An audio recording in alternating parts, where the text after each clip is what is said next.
You know, I'm not having a good day. Yeah, it ain't always a happy day. Seriously, go see Ice Cream Man. It's amazingly bad, but it's so enjoyable. But no, I'm not here to talk about that, of course. No, I'm not having a good day at all. Well, work was fine, and then I lost a Redbox rental.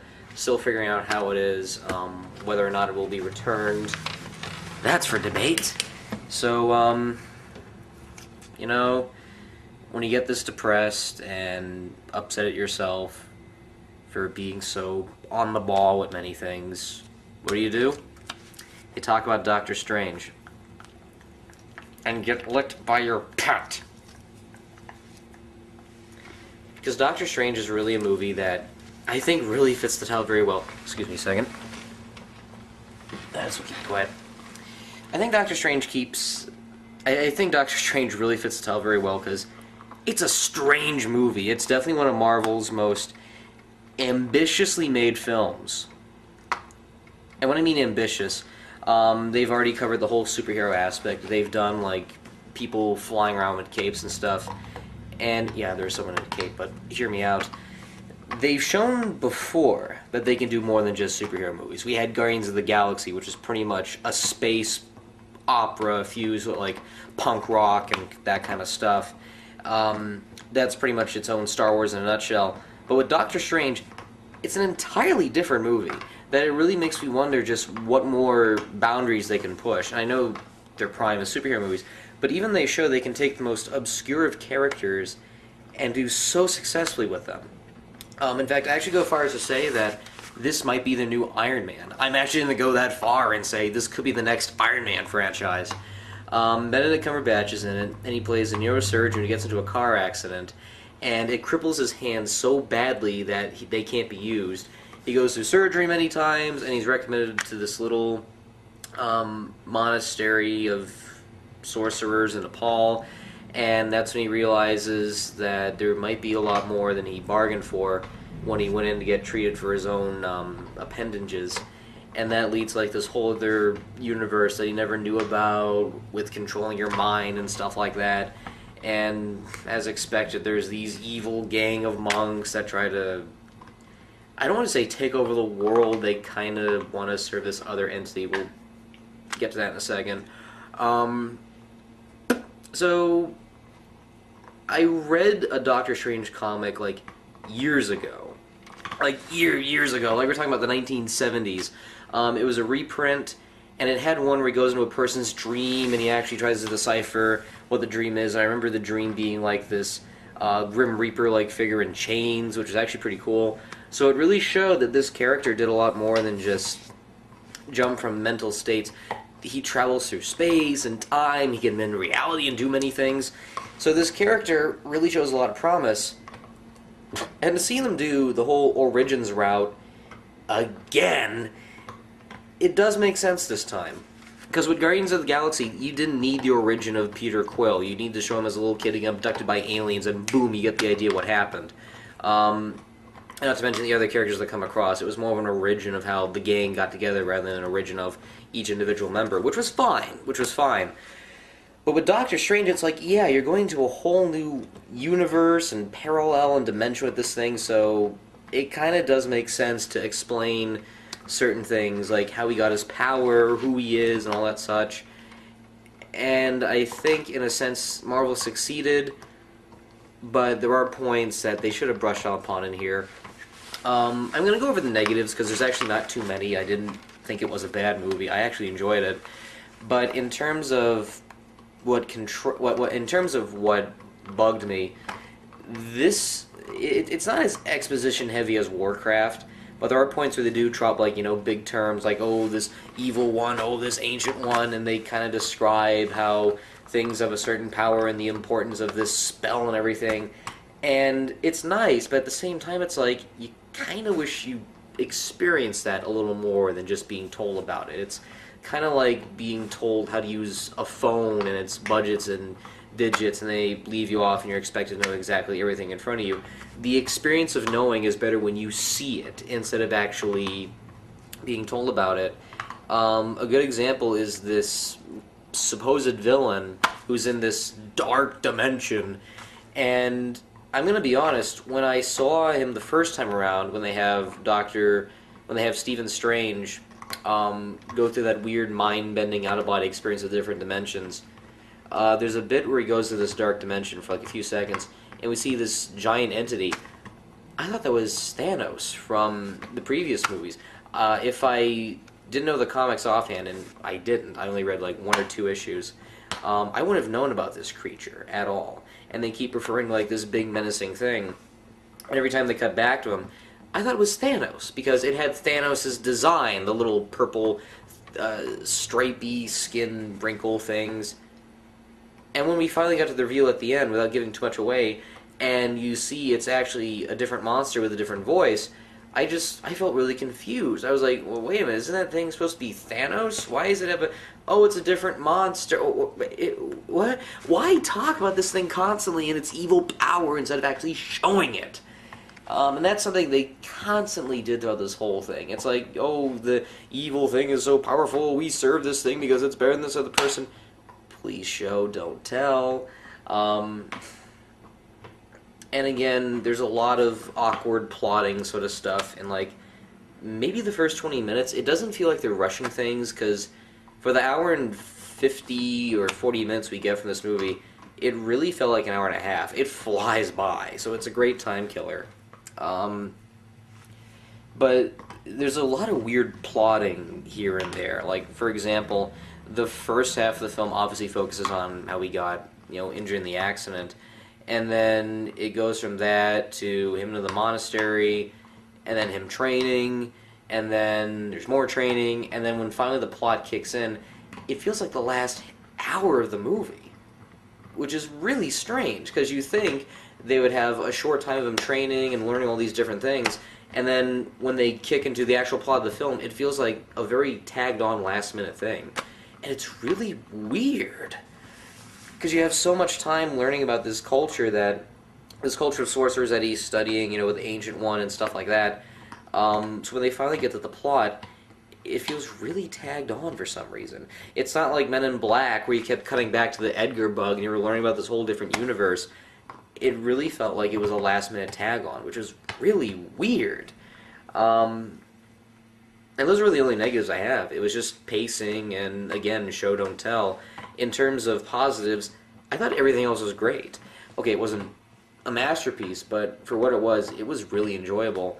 I like the character of Stephen Strange, and much like Tony Stark, he's egotistical, but the biggest difference is that he has so much ambition that he will go to great lengths to actually, achieve this goal. For example, in the opening scene, we see him go after this patient that's near to death, and they're about to pull this guy because they presume he's dying, because they presume he's dead and he's actually dying. And as it turns out, there's a bullet lodged in the back of the spinal cord, and he's a neurosurgeon, by the way. And so, he keeps saying, give me a chance, give me a chance, give me a chance, I know I can save this guy. And you see him in a very tense moment. The audience was quiet when this happened, not a pin dropped. You can see, him incisioning in, well, not actually, not non-graphic way, he's in an x-ray shadow form, you see him, pull the bullet out, I guess, as a successful attempt. And it really shows that the character knows his stuff. He's very trivial. He really knows the mind and body pretty well in terms of a science. And he's the kind of guy that really doesn't give up. He will go to the ends of the earth, literally, to succeed. And that's what I like about this character. Unlike Tony Stark, who is streetwise and can be a little bit of a jerk. I felt with Stephen Strange, there was more of a character there, because he knew his stuff and he knew what he was getting into. So when he goes into this whole different realm, he's so absorbed into it that he has such ambition and heart to learn about the culture he's in and adapt to it. There's a really funny scene where he keeps bugging this librarian, and checking out all these books, and the librarian is, not too pleased or anything. And the problem is that the librarian is so super serious. He's pretty much Drax from Guardians of the Galaxy, but he can't take a joke anymore, and that leads to a really good payoff near the end.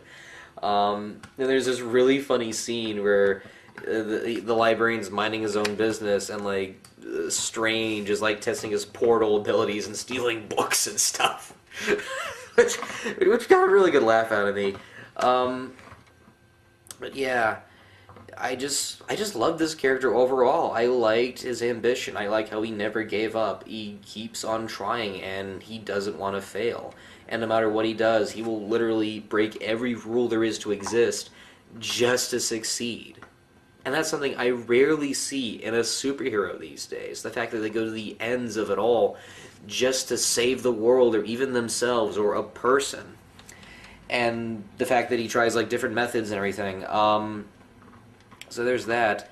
I can't think of any negatives at all. I thought Benedict Cumberbatch was actually a great choice. It really shows. He has a very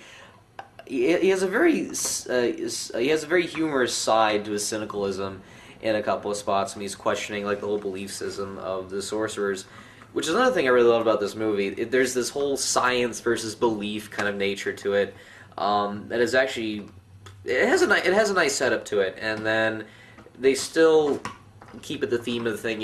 What do you really believe of this thing, or should you really go by what you are actually trusting, or is it something that really needs to be seen? And they do that very well, especially in that first scene when Strange meets the Ancient One, and he talks about scientific methods and everything, and the Ancient One is all like, oh, that's the methods we have a different kind of things. So there's this very interesting argument between, is it better to go by scientific method, or just these, I don't want to say religious by any means, I mean beliefs of any kind, like the thing that you think that is in front of you and all that sort of such. So I like that aspect of the movie, that they're really testing the abilities of, should you really go by what you think you know, or is there just this greater power that you don't know, that is literally right in front of you, hidden by the naked eye? It's such an interesting aspect that I rarely see in movies these days, that I really appreciated. It's not a heavy thinking kind of movie, but it's something that's nicely tagged on, so it's not like the last half hour, it's like, oh, we gotta have a movie and have an action scene. And even then, the last hour was actually really well written. I actually thought it was very nicely done without giving too much away. Instead of a big epic climax, they do it in a way that almost made me think that it reminded me of that Red Dwarf episode, Backwards, where they go to a planet where everything is backwards. Literally backwards, everybody moves backwards, everybody talks backwards, everybody, moves in a backward motion. It's kind of like that, only cooler. And, this is a grade A special effects movie, so everything works to its advantage really well. You really believe there's buildings, collapsing and everything. And when we do get to those scenes, we're in these different dimensions and stuff, and you see, warpings and all these buildings tilting and twisting and turning. I actually thought it really added a great level to the action. Because if you really took away those bits and just had the fist fighting, it would just be clunky fist fighting.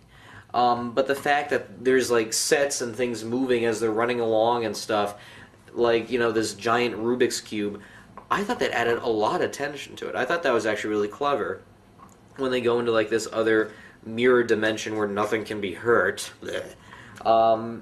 that you see these buildings and everything constantly moving and twisting and forming. I thought that was a really clever touch, because it added a lot to the action scenes, it added a lot to the environment, the way that life is literally a ticking clock, and everything moves just like a clock. There's giant buildings moving like gears and everything, and it's twisting around and stuff, you don't know what's up or down, like an MC Escher kind of sketch. So I thought that was actually really kind of fun.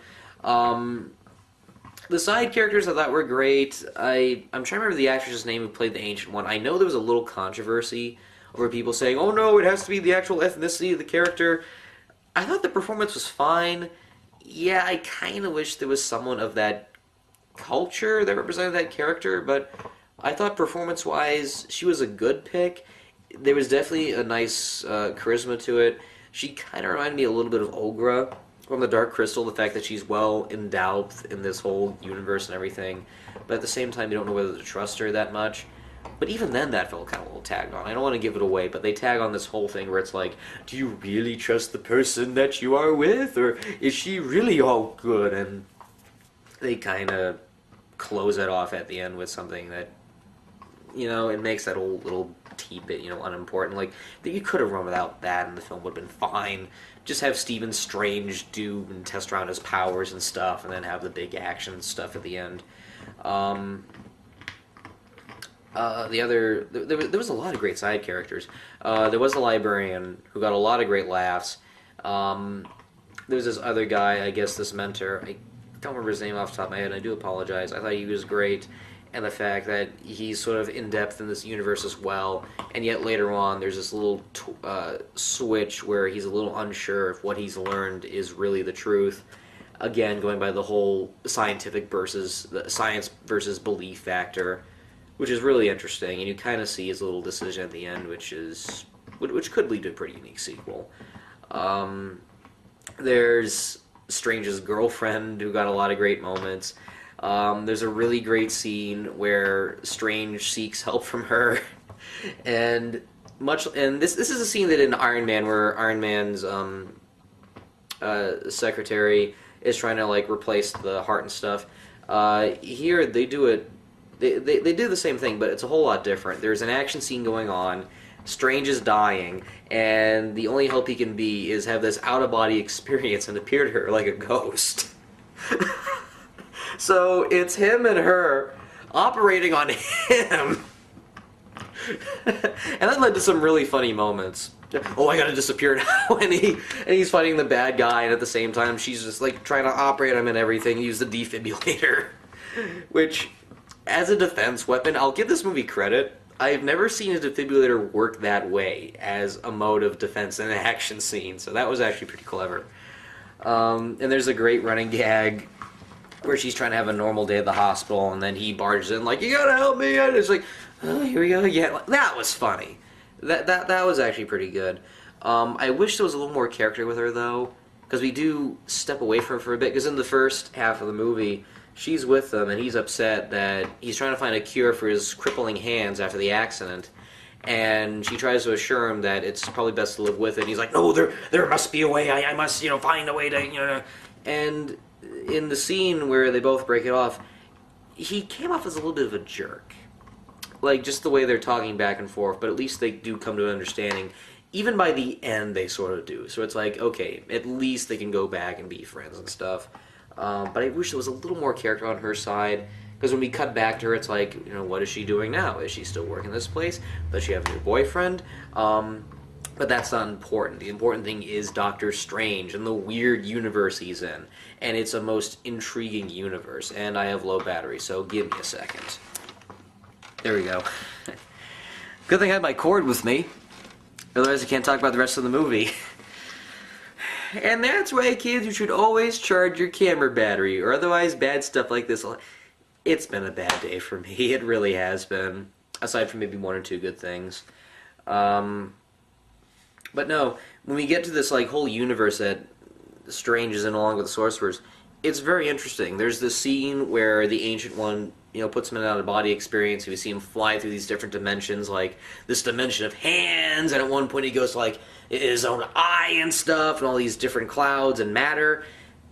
And it's such a cool scene. It's like something out of 2001: A Space Odyssey, but in a more psychedelic sense. So it's clear that the special effects were really perfected up to date. And don't get me wrong, that scene at the end from 2001 is still psychedelic as it is, especially effective. But, it's such a slow-moving scene. But when you see Strange, fly through these other different dimensions in this experience, it probably would look great in 3D. It's colorful, nightmarish, and dreamlike. And that really qualifies how the whole movie feels. It's like going into this really topsy-turvy kind of dream where you don't know what's up or down, or what's an exit, or what's an outing. And it really makes for such a very entertaining movie. If you like films that like to twist the bound of reality and such, you'll definitely get your kicks. Again, the only problem is that it's an Origins film. So once again, you have to sit through exposition about this and this and this and this, and this spell book is dangerous.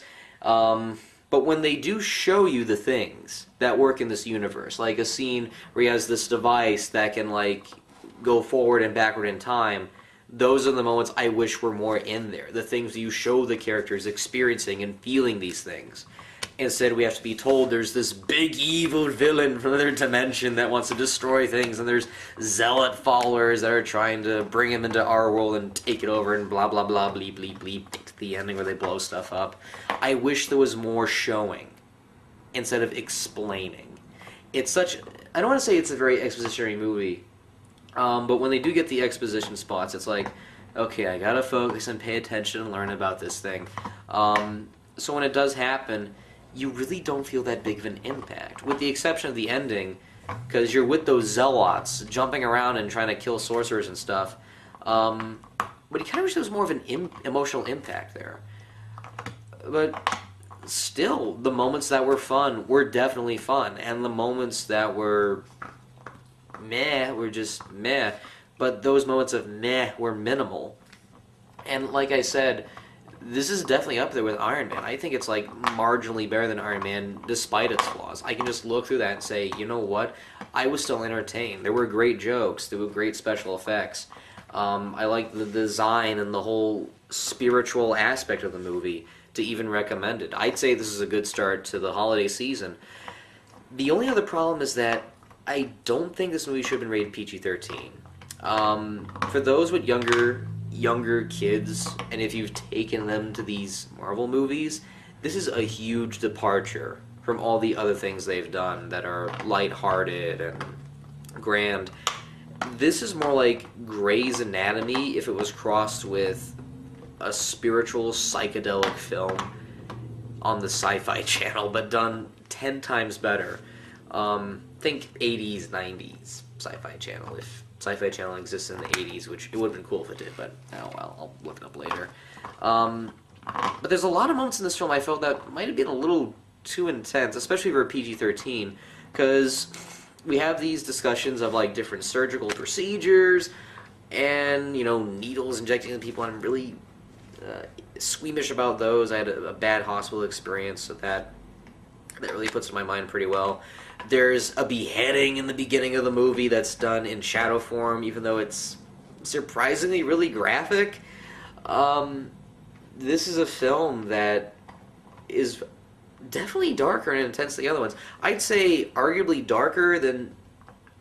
I'd say probably on the same page as Civil War, because at least with Civil War, the darkness came at the tail end. This movie is like trying to be intense from beginning to end, so there's definitely spots where it doesn't shy away from its material, but the fact that it got away with a PG-13, and the way it's staged and stylized in such a PG-13 manner, it really makes me wonder what it would have been like if they pushed a little harder for that R rating.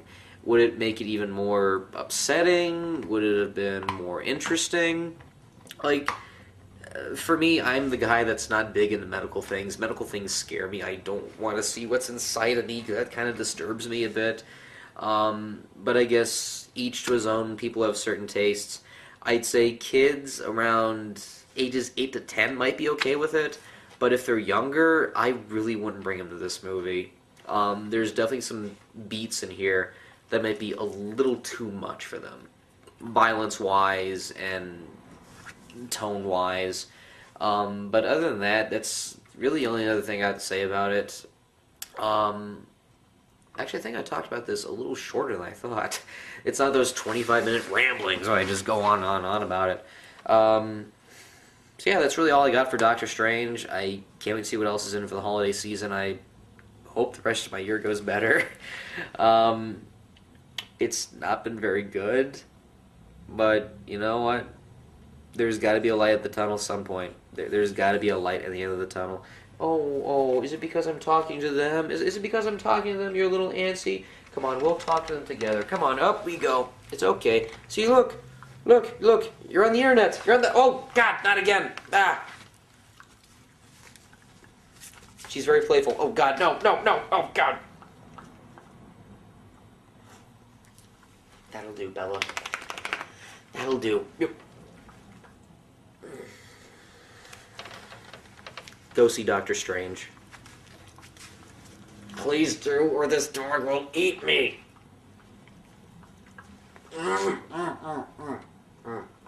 This is not scripted, I swear to God.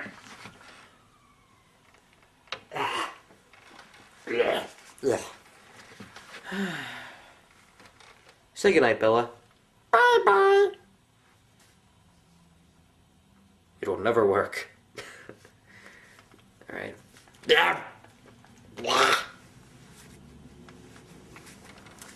Doctor Strange, people. Check it out.